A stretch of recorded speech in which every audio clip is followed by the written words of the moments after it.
নমস্কার, Bandita and mother's ব্লগে সকলকে স্বাগত জানাই। এই যে চা নিয়ে বসে পড়েছি, চলো চা খেয়ে নিই।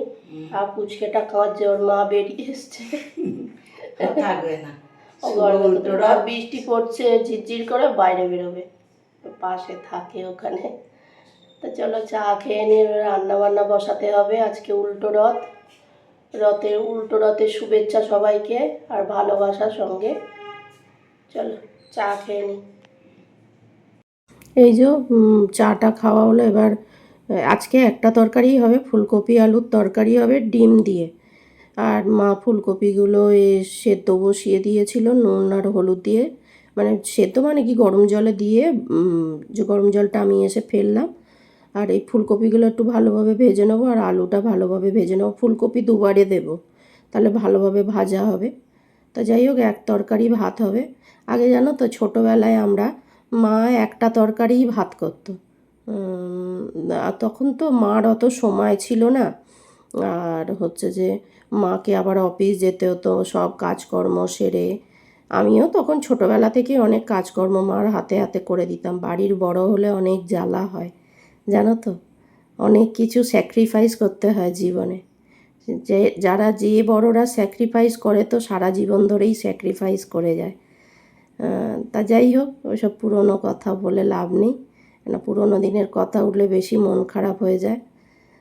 তা ওই হচ্ছে পেঁয়াজটাকে লাল লাল করে ভেজে নিই, আর ওর মধ্যে সব রকম মশলা, আদা, জিরে গুঁড়ো, ধনে গুঁড়ো, কাশ্মীরি রেড চিলি, হলুদ, ওই সব একসঙ্গে দিয়ে নিয়ে আর বাটির মধ্যে দিয়ে রেখেছিলাম, আর কাঁচা লঙ্কা বাটা। তারপর ওইগুলো কষা হয়ে গেল, ওর মধ্যে একটু টমেটো দিয়ে দিলাম, দিয়ে এবার একটু জল দিয়ে ভালোভাবে কষিয়ে নেব। ওই তরকারিতে এখন কম কম করে একদম তেল দিচ্ছি, দিয়ে এবার তলা ধরে যাবে, তো ওই জন্য একটু জল দিয়ে নিলাম।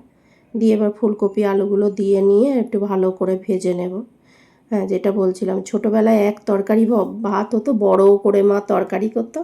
আর যে কোনো মায়ের হাতের রান্না মানেই একটা আলাদা টেস্ট জানো তো, সেটা সব মায়েদের হাতেই তার সন্তানরা জানে যে মায়ের হাতের রান্না মানে। আর আমি তো আমার মায়ের হাতের রান্না খেতে, আমরা সবাই মানে আমার মায়ের হাতে, আমার মামাতো দাদা টাদারা সবাই মায়ের হাতের রান্না খেতে ভীষণ ভালোবাসে। আর আমার মা খুব সুন্দর রান্নাও করে। ওই দুবেলা দুটো দুটো করে ডিম, কেননা ডিমগুলো এত ছোট ছোট না, ওই জন্যে দুবেলা দুটো করে ডিম হবে। আর এই তো এক তরকারি ভাত, আবার কি, ব্যাস। আর এইগুলো করে নিয়ে তারপরে টিফিনটা খেয়ে নিয়ে বাসন ফাসন মেজে নেব।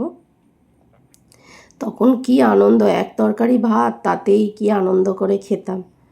আর ওই ওপর থেকে একটু গরম মশলা ছড়িয়ে দিলাম।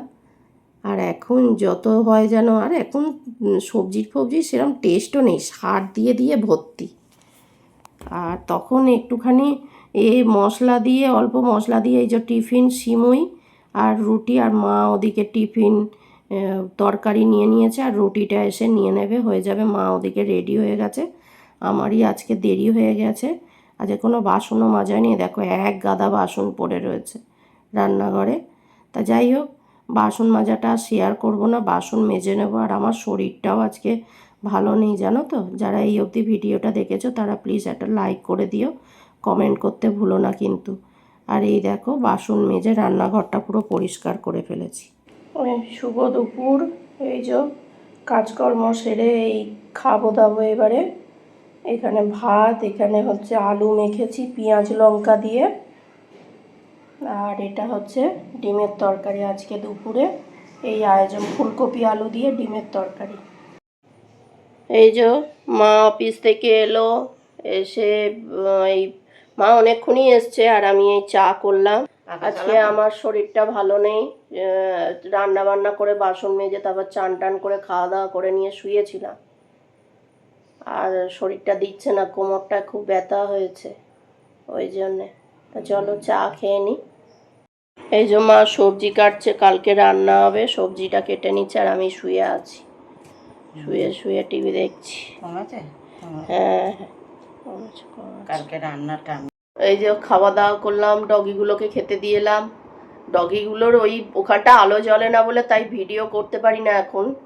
ওদের লড়াই দেখলে তোমার মাথা খারাপ হয়ে যাবে, আমাকে যেন ছিঁড়ে খায় তিনটেতে মিলে।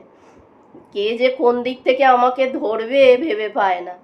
আর আমাদেরটা ওদেরকে নিচে দিই আর আমাদেরটাকে বাটিতে দিই, মানে আমাদেরটা মানে কি, আমরা যেটাকে একটু বেশি ভালোবাসি, ওকে বাটিতে দিই, এবার ওদের দিতে যাই তো ও আমার পেছন পেছন এদিক ওদিক দৌড়ি করবে, বলো মা, ছাড়বে না মা, বলে আগে ওকে দিয়ে দেব না।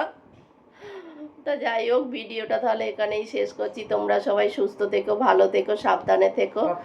আর ভিডিওটা যদি ভালো লেগে থাকে তাহলে লাইক করো, কমেন্ট করো, সাবস্ক্রাইব করো। দেখা হচ্ছে নতুন একটি ব্লগ।